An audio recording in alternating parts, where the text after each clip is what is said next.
Hello, listeners. Welcome back to the Lone Screenplay Nominee Podcast, where we talk about films that were slowly nominated for an Oscar in the writing categories. I'm your host, Matthew Anderson, and today we have Gordon McNulty back on the podcast, who was previously on, I believe, not almost over, 2 years ago for Ace in the Hole. I guess we're playing hot potato here because he popped up on my show. I popped on his for Warrior. And then I popped back on, I believe earlier this year or last year. I can't remember when it was. For the Me neither. Yeah, when was that? what the hell was the The movie? In the Valley of Ella. Thank you. Uh, Yeah, Jesus. uh, Yeah, almost as forgettable as the movie. Not the a little episode. bit. Yeah. Anyways, my mind is a fog at the moment. I'm feeling a It little bit under the happens. weather. Yeah, you know how it is, Gordon. You have your own podcast and such. You're trying to think of one thing and then you're like, wait, what's going on? Anyways. Oh yeah, Um, I've been there plenty. awesome. He knows what it's like at least. So how are you doing today? I am doing all right, especially after having just finished watching this movie that we're here to talk about, which is a very fun time. Okay, yeah, awesome. Well, yeah. So I guess without further ado, let's cut the tension on the wires of these instruments and the tension of the movie, and just let's start discussing the Ladykillers, which was released in the mid to late 50s. So yeah, before we begin our discussion, as always, we will be doing a spoiler-filled discussion on said film. If you haven't seen it yet, check it out first, and then come back to hear our full thoughts on it. With that said, we'll get started with what the premise of the film, which is selected today. So the Ladykillers revolves around five oddball criminals planning a bank robbery, and they rent rooms on a cul-de-sac from an octogenarian widow under the pretext that they are classical musicians. And it turns out, they think like, oh yeah, the robbery's successful, and then some things unfold, and we get to where we are in the story. So, The Ladykillers was directed by Alexander McKendrick, who was previously nominated for an Oscar for co-writing The Man in the White Suit. And the screenplay this time around was not written by Alexander. It was written by William Rose, who would go on to win an Oscar for writing Guess Who's Coming to Dinner. So the film starred Alec Guinness, Cecil Parker, Herbert Loam, Peter Sellers, Danny Green, Jack Warner, and Katie Johnson. So before I give my thoughts on the movie, what did you think of The Ladykillers? I had seen this before a while ago, and I remembered the basic concept, like the basic setup, and I misremembered that the last act of the movie where the five criminals end up all killing each other off. I misremembered that as being a much more prevalent part of the story throughout, and so it was a pleasant surprise going back through this time, because the first time I watched it I liked it, and I didn't really take too much from it, and this time I was a lot more tuned into the movie's comedic sensibilities and everything, and I had a really good time with this one. I think everyone here is really firing on all cylinders. I think it's a very tight script that comes together in some really fun ways, and I very much enjoyed myself this go around on the Ladykillers. Do you recall when was the last time you saw this, um or was it just a I long time can ago? It was a while ago. I was probably in high school. Okay. Let me see if I can, if I have some letterbox list that'll show me what year I watched this, because Okay. uh um yes, okay, I haven't seen this since 2019. Okay. Wow. So it's been a So while. yeah, Yeah. it has been a hot minute since I really watched this one, but no, I'm very glad that this was the one we ended up picking here, because it was a lot of fun. Yes, because I remembered a while ago that it feels like forever, honestly. But I remember out of the blue asking you to if you would be able to come on to the show down the road, and I figured since we talked about Ace the Hole from the 1950s era, I thought, you know what, let's talk about another like classically trained or like a classic actor, I should say, someone who was very well regarded for his time, and I just thought Alec Guinness, because that was one. He's been an actor who's always been on my list of like I need to get around to more movies they're in since I saw Lawrence Arabia for the first time in 2019. And so I came to you and I said, here's a list of Alec Guinness stuff I'd like for us to cover, whether it's like the Lone Screenplay nominee itself or Lone Screenplay winners. And I remember being like, okay, I got to make sure when I give this list to Gordon, like he's able to watch it and so am I, so that when the time comes, it's easier to find it. And then out of the blue, literally a few days ago, I just said, hey, can you come on to discuss Ladykillers, the movie that you decided on? And I was like, shit, all right, I got to double check to make sure this is available on a streaming platform. Thank you, Canopy, for saving my ass. So, become a membership for your public library, and you might have access to some of these older classics. There's a lot of obscured stuff that that are probably on my podcast and Gordon's as well. So, check it out. But anywho, but yeah, you're not here for us to talk about Canopy and all that stuff. You're here for us to hear our thoughts on the Ladykillers, and yeah, this was my first watch I'd seen. I never seen it before. I actually didn't realize how much of like a classic, even like of British cinema it was for its time, and I can understand why. Not just because it put a lot of these actors on the map, or at least in some cases really propelled their careers a lot more than others. So like after this, Peter Sellers did the Pink Panther movies, and I think actually years after this, he would do Doctor Strangelove and Being There, so that was interesting. And then Alec Guinness, like a year or two after this came out in the United Kingdom, or a few years after at least, he would go on to do Bridge on the River Kwai, and then, as I said, Lawrence Arabia. So yeah, it was interesting to see some of these actors for the first time, and others it's like, hey, I know, or I've seen you in other things before. But I think really the biggest thing I was surprised by the most was that for the movie being 90 minutes long, there's a lot of story they compress into it. Like there's a lot going on in the story, but it doesn't feel like it's overstaying its runtime, if that makes sense. Oh yeah, it's a very tight movie. It's a very tight script where you get a lot going. Again, like I said, you don't start killing off the gangsters until like maybe 15 minutes before the end of the movie, and it doesn't feel like we're rushing through all that. It feels like all of them get their moment, and that act, like that section of the movie, gets enough room to breathe with relatively little actual screen time dedicated to it, and everything else before that too. Like it's a very well-paced movie for everything that it is, everything that it has to set up and then go through with, and then the sort of interim moments where they get her involved in the scheme sort of reluctantly. All like There's a lot of plot packed into a very short movie, and it doesn't feel like it's rushing through anything, because it's very well paced and very well plotted out. Another aspect I appreciate about the film, and it's funny we're talking about like a lot of the main reason why the film works is because of the screenplay and the performances. But what I found interesting was that even right before I pressed play on Canopy, I didn't realize that William Rose had actually left the production midway through, and he told the producer, he essentially gave his notes to the producer and director to say fuck this, I'm out of here. I keep making there's so many disagreements I have with how to tell the story, so you guys finish the rest. And they relied on his notes and the actors to really bring this all together. And yet at the end of the day, it's still a very tightly structured film.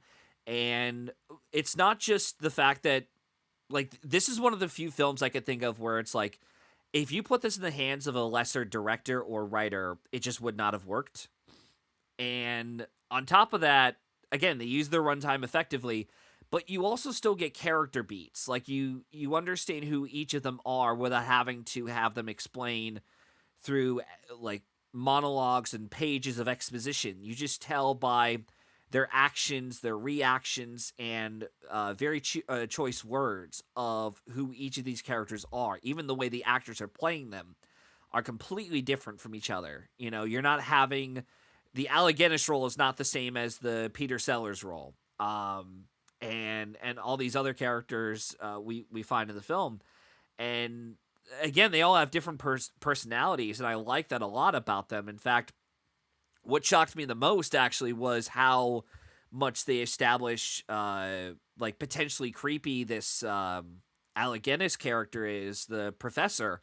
Just the way they frame him, you know, you see him in the beginning, his shadow, he has a silhouette casting over the boardrooms of, like, you know, potential rooms and such, as Miss Wilbur goes into the shop and says, you know, and talks with her you know, neighbor and whatnot. And then as she comes out with her umbrella while it's raining, and the way he's framed, like, you never see his face at all until she opens that door. And even when she does open the door, it was very shocking. The kind of lighting they use is something you would see of, like, an old Hitchcock movie with, like, you know, only like a light casted on his face, and the rest of him from like the neck down is in shadow. And I was very impressed with again, just the foreshadowing, because you think to yourself, okay, so it's obvious for first time viewers that she might get killed, and that he's probably there to kill her once the whole thing is done, or maybe she's going to get herself into this, you know, deadly situation. But in reality, as you said, it turns to a game of each of these thieves killing each other for the money. Yeah, all that stuff. I think Guinness's look in this movie is so fun and iconic and really striking. Even on this rewatch, you know, I knew what he looked like. I'd seen the movie and everything, and still, it's sort of shocking when they do that first reveal, and he's got the, like, stringy hair with the middle part and the big fake teeth, and he's sort of hunched over, and he's all bundled up in like 8 layers.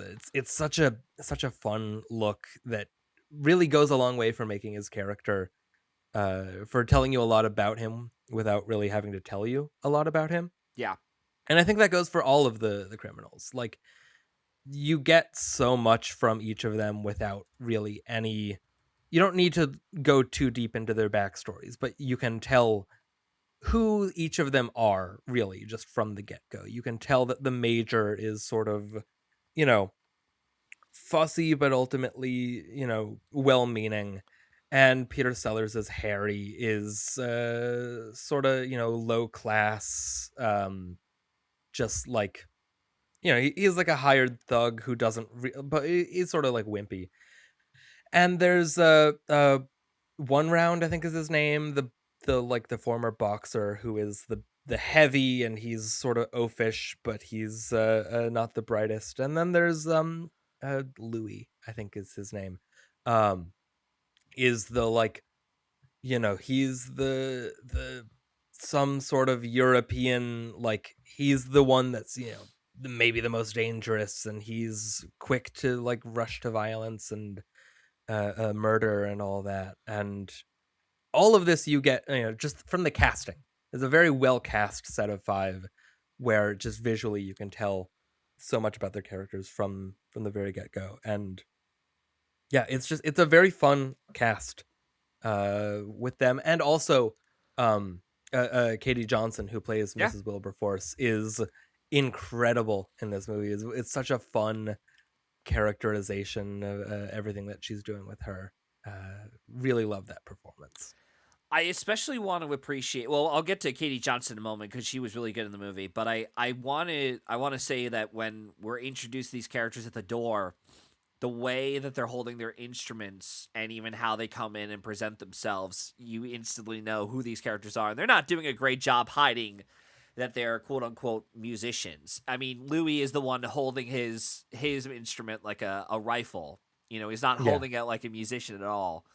So I thought that was an interesting choice. I apologize. I'm feeling a little bit under the weather, so you'll have to forgive me, everyone, for listening. But I'll do my best. Anyways, but as for Katie Johnson, I was I was very impressed with what she was able to deliver with this, because she plays this kind of character in the hands of like a lesser writer and actor.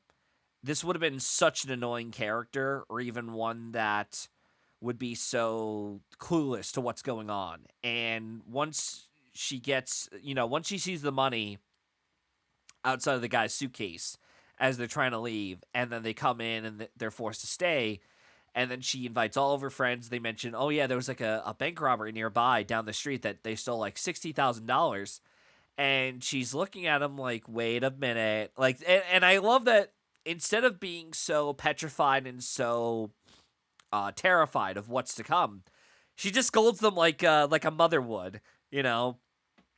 And I'm like, all right, that's an interesting choice to do for the movie. And even they're trying to play it off of like, oh, well, we're trying to do it because, yes, we did commit the robbery, but we're trying to do it because of each of us with our own, family and financial troubles and things like that. And I don't know, the way she played it was very good. And it was something where I was like, she could easily play this as such a clueless character or an annoying character, but she comes off rather sweet with the role.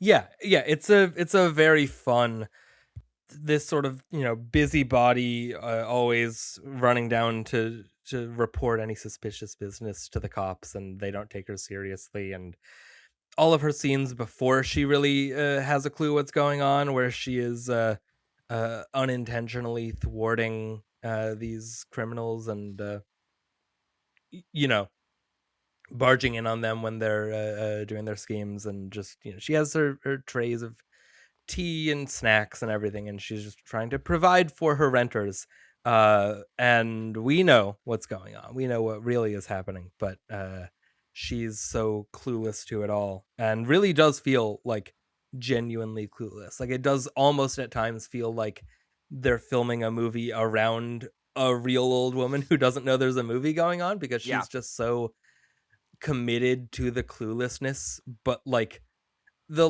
very amicable cluelessness of the character in some really fun ways. Like, if that character doesn't work, if that performance doesn't work, the movie doesn't work at all. Yeah. And she is so committed and so like laser focused in on like delivering the punchlines and the comedic irony of all these scenes so well. Like, she's the linchpin that's holding this whole movie together. It is a really, really great performance. One of my favorite lines early on when professor the professor comes into the house and he's asking for a room, and after she shows him the room, he hears someone talking. Is like, who is that? And he goes, and the woman goes, oh, it's only General Gordon. He belonged to my late husband. I had 4 husbands, no parrots. Yeah. I thought that was a good line they had in the film. And even when Louis is trying to guess, he's like, oh, oh, would any of you like any tea? And they open the door and she's like, oh, I'm sorry. Would any of you like any tea? And I thought that was good. Um, yeah. And even just even the blocking of the film is really good. Like, they're not, obviously this was a film made in a different time period and different style of filmmaking, so obviously you're going to stick with the old Hollywood school or old school of directing, where you're going to have longer shots go on. You're not going to cut to different angles and different camera positions and things like that. So it was interesting to see when they're discussing some of their plot to each other in the room on the first night, how everyone is framed, especially Alec Guinness talking with everyone else in the room, and they're deciding on whether or not dependent on the woman to bring the suitcase with them, with all the money, or to get someone else in on this. And I thought that was a really cool. It was really clever with the blocking and such, because you don't really get to see a lot of that. And even the way, again, Alec Guinness is shot or is presented with like, there's like a light, on his face, and the rest of his, neck down is almost like in a shadow. Again, like that foreboding, uh, foreshadowing of what's to come. Of like this character has he can control his rage only so much, and he can be a very charming man too. I mean, even when the whole heist goes down, and he keeps telling the guy on the phone, who's on the lookout to see what's going on with the woman, and he's like, try to stay calm, cool, and relax, and be very collective. And that's the only way we're going to succeed with this. And he's very charming in the role. Yeah, it's a very fun performance from him as well. One of his classics for a reason. He's and you don't really get to see him in this mode very often. No, At least in terms of like the most popular ones. Like when you think of the popular Alec Guinness performances that have held up in time, obviously Obi-Wan Kenobi, but like, Bridge on the River Kwai, very is very, stiff upper lip British sort of, very embodying of that sort of mentality of the very noble and a David Niven, a John Gielgud, like that sort of, I don't know. I'm blanking on there's a particular sort of phrasing that I'm just not thinking of, but you don't really get a ton of even something like Kind Hearts and Coronets, where he plays all of the relatives that are getting murdered in that. Like he's still, he's more or less the straight man in those scenarios, even when he's in these more outlandish, looks, and he plays like an old dowager in one of those vignettes and everything. But he's still very refined and very reserved. And so something like this, where he gets to be the sort of like wily, scheming sort of, weirdo. It's not something that you always get to see out of Guinness, and so I'm always tickled by something like that, where he's really going against the norm for his usual sort of style. even the bird scene, which happens the next morning when they're trying to catch the bird when she's trying to get her medicine and she's flying out of there, and here all these characters.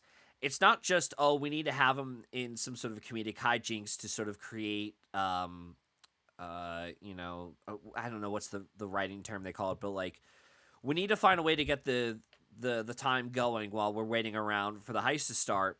Um, but they're trying to make sure that they get this bird, because if they can't get the bird themselves, then the cops are going to come in and discover them. Well, it's really odd that all of you are here and you're musician players, and I've never heard any of you before. And then they get them potentially thinking of like, oh, well, what's going on with you guys? Why are you here all of a sudden?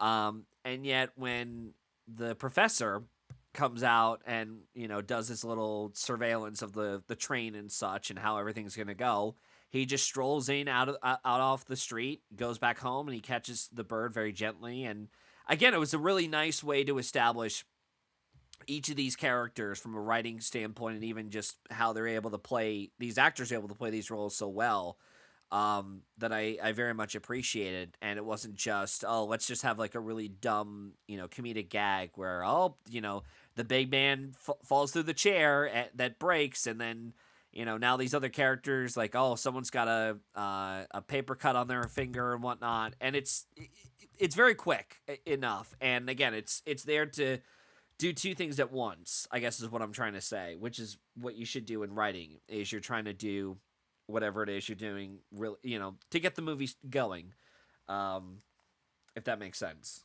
Yeah, no, I see what you're talking about. Yeah, it's a fun sequence.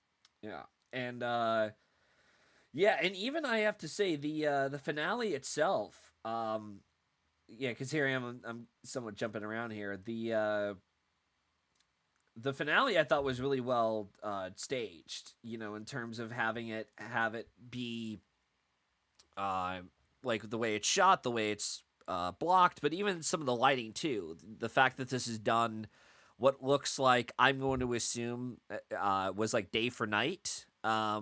They probably shot this in, yeah, because you're able to see clearly what's going on.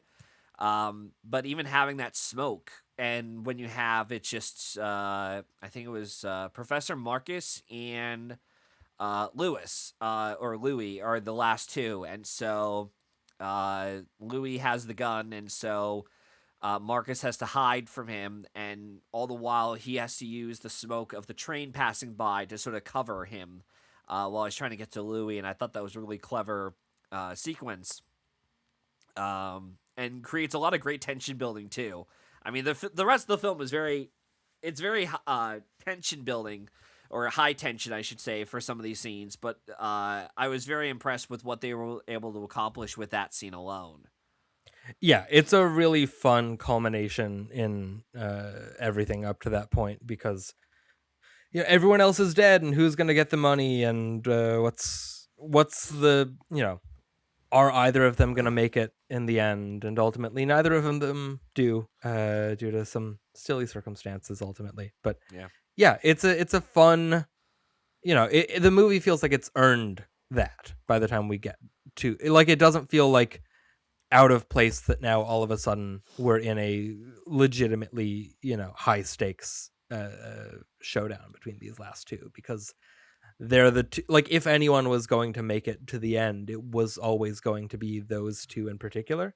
Yeah. And so it does really feel like there's some actual stakes going on. And yeah, it's a fun way to end the movie. And even the foreshadowing, and being like, here's the setup and here's the payoff kind of thing, with Louis and Professor Marcus arguing again in the first night in that room. They're arguing with each other, and the way you seem about to break, and then all of a sudden the lady comes in and asks if they wanted any sort of refreshments or any tea or whatnot, and I'm like, huh, okay. And then yeah, it's paid off by the end, looking back on it. And the other thing I also have to appreciate about the film is that yes, it does balance the comedic and dark and dramatic elements, but it's not too. It's not focused on such uh, sillier comedic gags. And then when the dark stuff hit, it's like, wow, that was like really dark. Like it just completely, like, it's not a whiplash of tonal effects they're doing. Yeah. It feels very genuine when they're going from one comedic hijinks of sorts. It feels very dramatic. It feels natural for them to go into a dramatic moment. Yeah. The tone, for being at times a very silly comedy, it's sort of the perfect black comedy, I think, in the way that it balances these very silly characters and very silly situations with the ultimate, sort of a morose endings of it all, where so many of them end up getting killed in very stupid ways, very meaningless ways. And it doesn't feel at odds with itself. It Yeah. feels extremely, very carefully put together in Yes. making those moments work. And you know it works. And I've never seen the Coen brothers remake of this that nobody likes, really. Yeah. But from what I hear, there is a ready-made example out there for anyone who wants to see a version of this that doesn't maybe toe those lines quite as well, and is more I guess sloppily put together, is less considerate of the pacing. It's this one is kind of, there's a reason it is hailed as one of the gold standard comedies, especially of its era, but also just like indelibly, it is one that is held up as one of the best, just, black comedies ever made. Yeah, apparently the remake's 104 minutes. It was a box office hit, so it wasn't like it flopped at the time, but Yeah, but nobody likes it. yeah. You like, it is sort of famously one of the, even the people that will like go to bat for intolerable cruelty, more often than not will be like, yeah, I can't with the Ladykillers. Like, it has no reclamation value that I have witnessed. Yeah. I'll watch it at some point. It's the only Coens that I haven't seen. Oh wow. Or I guess I mean, I also didn't see Honey Don't, but But like it's in the terms of only. them together, that's the only one you haven't Yes, seen. Okay. yeah, All right. Yeah, because I'm looking here. I didn't. Either I didn't realize or I'd forgotten that their next movie after is what got him Best Picture. Huh. yeah, yeah. They did that, and they did Intolerable Cruelty, and Yeah. we're like, well, let's go back to our roots, Yeah. and they do No Country for Old Men immediately after. They went back to they got the doghouse as one would say.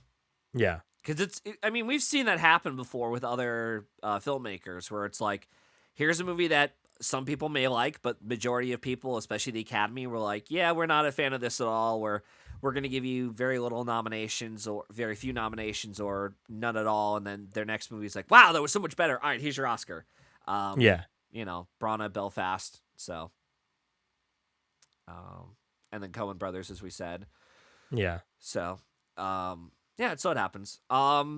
Yeah. So, but yeah, no, I haven't seen I haven't seen the remake of Ladykillers. I'm infamously not the biggest fan of the Coen Brothers, and yet I love No Country for Old Men. I think that's, in my opinion, their best movie they've ever done. So it's shocking that someone like me who's like, yeah, I don't really care for their humor or don't really get it at all. That's like one of the few they've done where it's like, yeah, that's like a masterpiece, 10 out of 10.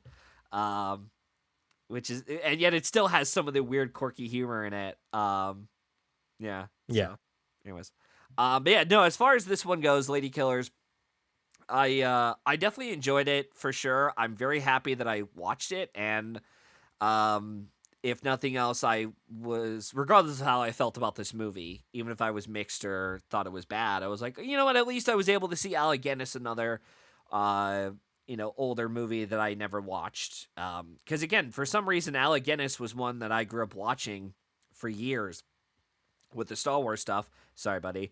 I know Alec Guinness is not a fan of like, oh, he wants to be known for Obi-Wan. It's like, well, that's how everyone's gonna know you by, unfortunately, Yeah. unless people start digging into your filmography. But yeah, to see him in Bridge on the River Kwai and Lawrence Arabia and Doctor Zhivago, it's like, man, that guy was like really good. And this was like another great performance as well, and everyone else is great too. You know, Peter Sellers, Katie Johnson we mentioned, Cecile Parker, who played Major Cloud. He was the guy with the who fell off the roof, right? Yes. Okay. Yeah. The one with the mustache who Yeah. dies first. Um, but yeah, no, and again, it's like it's another great example where it's like a movie is 90 minutes long. You would think on paper there's not a lot that happens in it, but there is. There's a lot going on in the story, and they don't waste any of their time going through it. Like they use every minute they can up until literally the last minute of the movie to establish Yeah. what they want to, what their goals are, what they're trying to accomplish, and finish off the story in a nice way. And nice didn't mean like satisfying way. I mean, Yeah. There is no sort of like fat left on the bones here. They really like pick it clean for every last like every scene is important. Every scene means something, advances the plot, but it not in a way that it feels like it doesn't really have like it doesn't feel like it is so beholden to advancing the plot that it doesn't have anything else to offer. Like it feels kind of perfectly in service of being the movie that it is, but also really milking it for all it's worth without overstaying its welcome, without like I don't know, it just sort it's the perfect balance of humor, plot, character, everything sort of coming together in a way that doesn't feel like we're forcing it for the sake of, hitting a runtime. yeah. Yeah, it's not like Running Man where it's like we have to waste time because we can. It's like, well, why don't you use that runtime more effectively, you know? Yeah. Even Train Spotting, that movie's 90 minutes long. That's like another 90-minute movie we covered on the show. Well, I did at least. And there's so much that happens in that story and you're like, "Holy shit, it's only 90 minutes long?" That was wow, okay, huh. So, Yeah. yeah. So I appreciate that. So thank you, Alexander McKendrick. Thank you, William Rose. Thank you, everyone involved on this. This was an interesting movie, and if nothing else, I wonder. this would be the last point I want to make about the movie before we go into the awards section, unless there's anything else you want to add. Uh no, I don't think so. Okay. I wonder if this version of the Ladykillers was one of, if not one of the many old classics used to set up what would we'd eventually get in terms of like heist movies. Oh yeah. Like in terms of like establishing the tropes. Here's all the characters, here's all the players. Let's set up the plan. Let's go through it then, and then boom, Bob Drunko. Then, oh crap, there's like trouble we get into or something like that. Oh yeah, like this is on top of, being a very landmark dark comedy. It is a landmark heist movie, like along Okay. with, Rififi and uh Asphalt Jungle and stuff like that. Like it is in that sort of 50s sweet spot of the heist movie in its sort of initial heyday. Hmm. This is one of those, certainly more comedic than some of those other ones, but it's it sets the stage for something like uh how fun Ocean's 11 can be, or I'm trying to think of other like heist comedies, and now I'm blanking on them, but it's a very it's a very important movie in film history Okay. for a reason. Yeah. Yeah, because that's all I kept thinking about while watching it. I'm like, I wonder if this was one of the many like examples of like, here's how you do a heist movie, done well. Because the reactions for this were pretty strong, even at the time. I'm pretty sure. Yeah.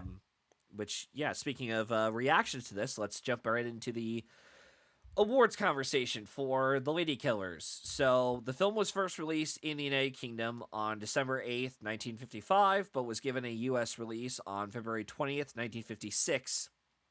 So, because of this date, it qualified for the 29th Academy Awards, which was next year. And outside of its lone original screenplay nomination, the film also got nominated for 4 BAFTAs, winning 2 for Best British Screenplay and Best British Actress for Katie Johnson. So congratulations on your BAFTA win, Katie. And while it was up for an Academy Award in the writing category, the film did not win the Oscar. Do you remember who it lost to? 56 originals. Is this the year of the red balloon? That is correct. Yes. Hell yeah. It became the only short film to win an Oscar in the original screenplay category. Very deserved. Very It's fun. yeah. It's been a while since I've seen Red Balloon. But I'll probably cover that down the road. Hopefully. The other films nominated were The Bold and the Brave, Julie, and La Strada, which I believe got the International Film Oscar. Probably, yeah. So good for that film. I haven't seen it yet.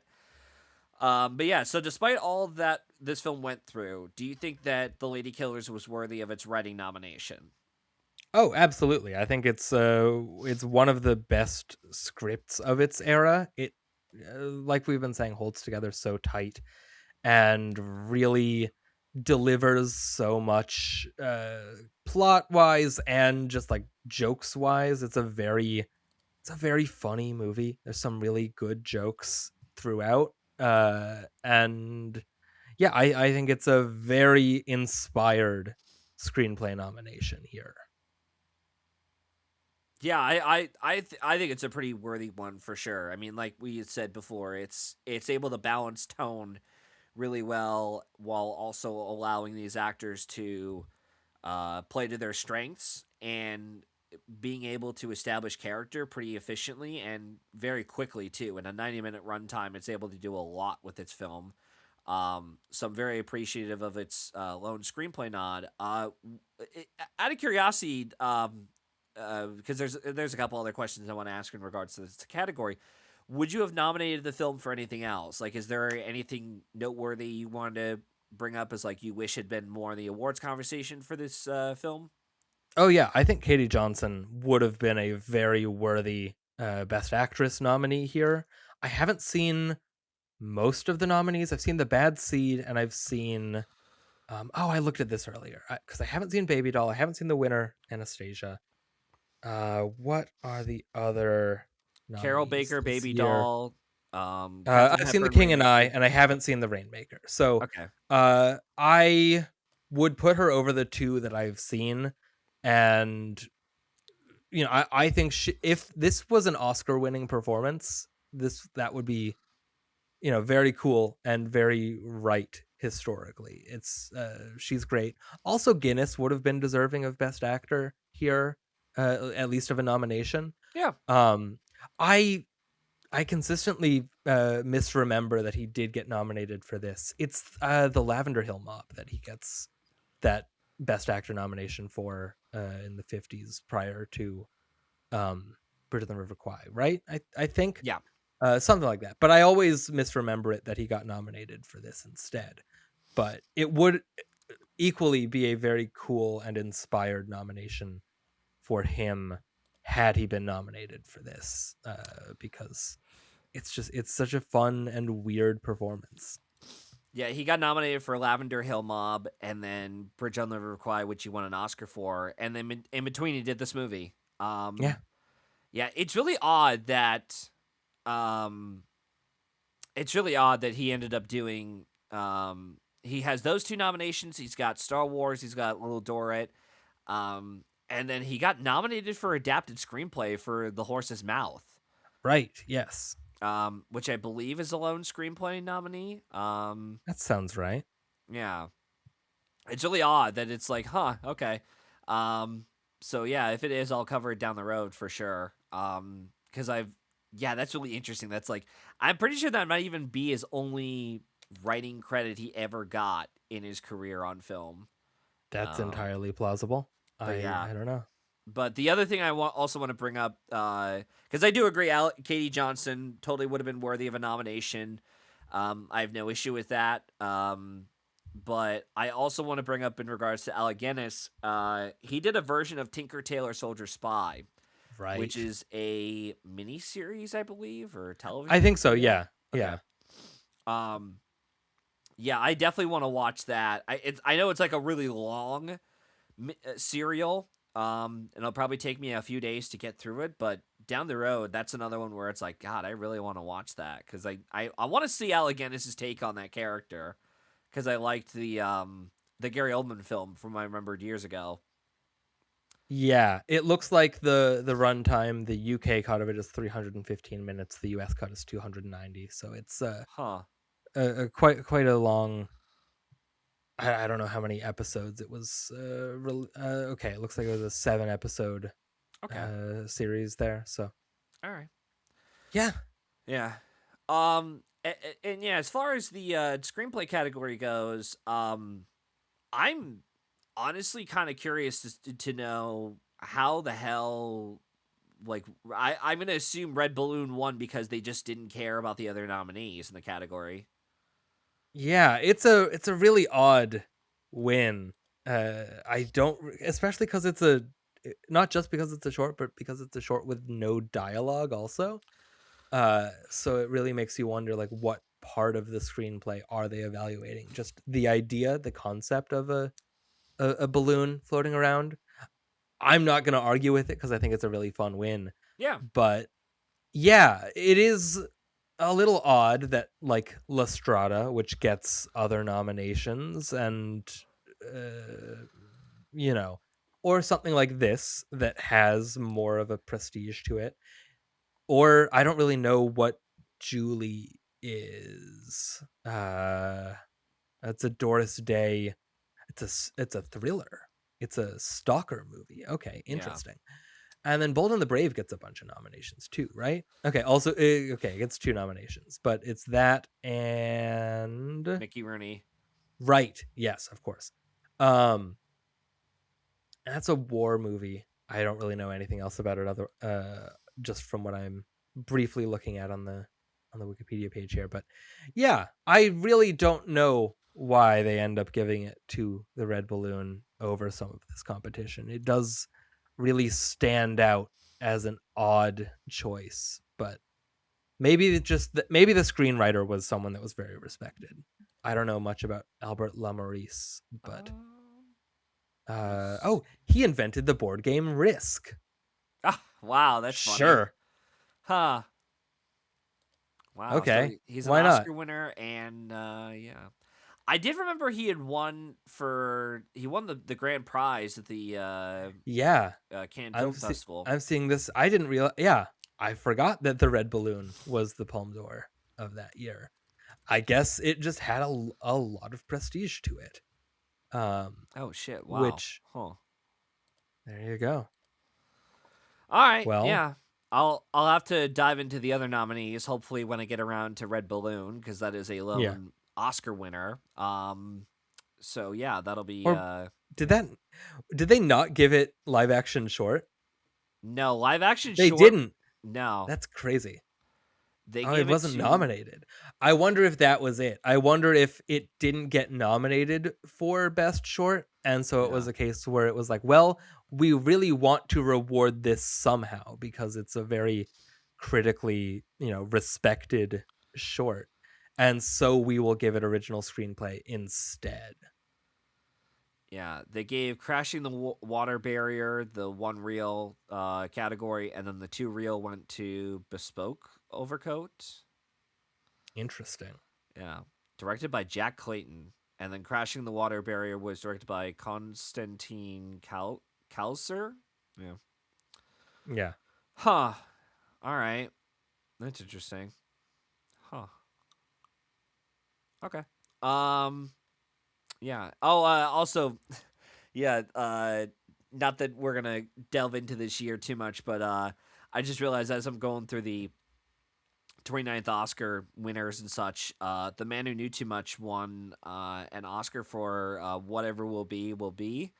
Ooh. Um, which is funny because I heard that song because of Evil Dead Rise, the marketing for that. I'm like, that's the only reason why I know that song. So it'll be Yeah. interesting to see what the context is for that song used in The Man Who Knew Too Much. Yeah. I haven't seen it, but good song. Yeah. All right. Yeah, so yeah, and then as far as like other reasons why, this film potentially may have gotten in, like I've only came up with a few. I don't know if you came up with any potential reasons, Gordon, but I found out that this was the last financially successful film under the studio, Ealing Studios, which is the guys that made the film, and it was their last successful film under its association with Rank Organization Conglomerate. And it helped that the Ealing Studios had films in the past that were nominated for Oscars, such as The Lavender Hill Mob and The Man in the White Suit, which both ironically starred Alec Guinness. And the writer of this, William Rose, was a recent Oscar nominee who was previously nominated for Geneva. I might be Sure. mucking that pronunciation up, but yeah, but that's the only reason I can come up with as to why it ended up getting nominated, because it doesn't, a film back in the 50s or even 60s, it's kind of hard to find out what kind of financial lasting power a film like this had unless you went like really dive deeper into the books of a film, I should say. Yeah.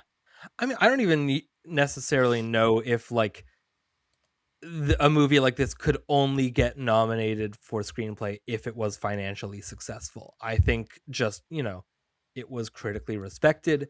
It was unique. Yeah. It's, as we can tell from the nominees, an odd year for original screenplay contenders if they're giving it to the Red Balloon, and none of those nominees are Best Picture nominees. I think it's just a case where like it was, people really liked it, and it's a very like the screenplay sort of speaks for itself. Honestly, like it is so unique and fun, and because it had, released in Britain the year before, it had more time to build the sort of cult following around it and to Yep. become this sort of like underground hit Oh for yeah. like, a sort of interesting critical like, oh, we don't make movies like this in Hollywood. This is so unique and fun and dark.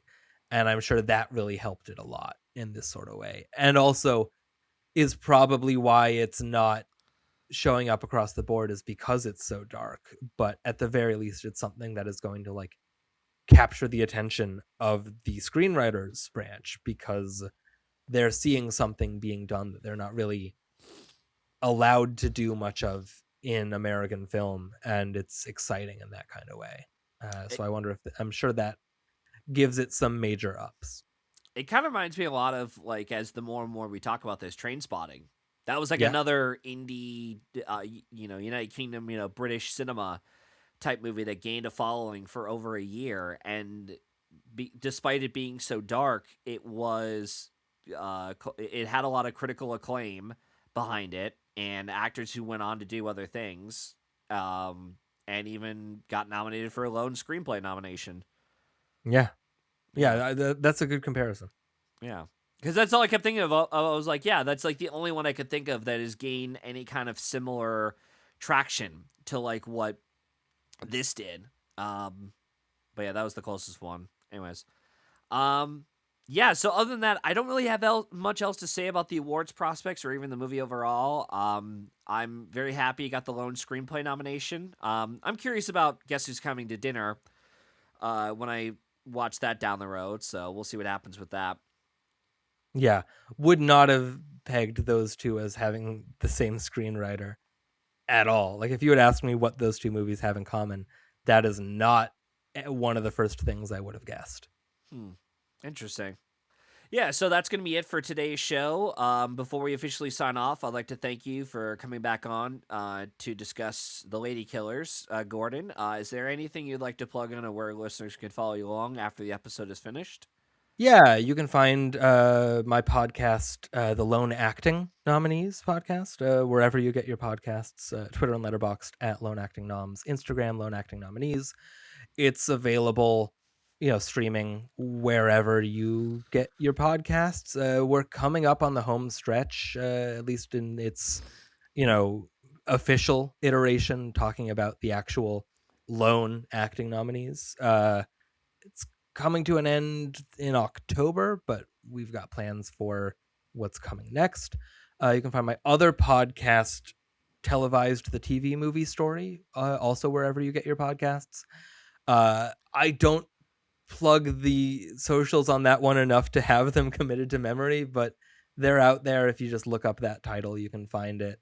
That's going strong. That's no signs of stopping on that one. So if you want a more a podcast that has more legs going forward from me, that would be the place to go. But check them both out. Matthew's been on Lone Acting a couple times, and yeah, I'm very excited. Very proud of both of those. Awesome. Yeah. Follow those channels if you can. I also failed to mention this is what happens when you're under the weather. You forget things sometimes.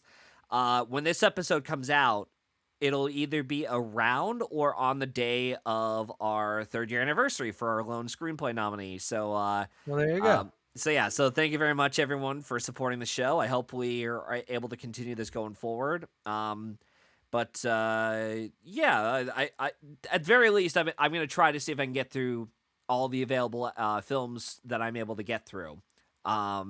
So if it takes us another, 2 years, 3 years, we'll see what happens. But you never know. The future may pull the rug out of you sometimes. So we'll see what happens. But as for myself, you could follow me and the show through Linktree under @Matthew995, where you could follow along on all my social media accounts, such as Twitter and Letterboxd. On the same site, I've provided a link for where you can listen to more episodes of our Lone Screenplay Nominee podcast show, as well as my written work on Substack. I am also a guest writer for the Awards Garage, where I'll be writing more reviews for the site, so please check them both out as soon as you can. A lot of eyes on both of those. Written stuff gets a lot of attention, hopefully for the better. And so check them out as soon as you can.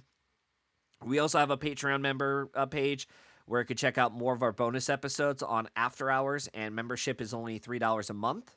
If you're not invested in becoming a Patreon member or can't afford to support us on the site, pass the word along, as the show is run by me.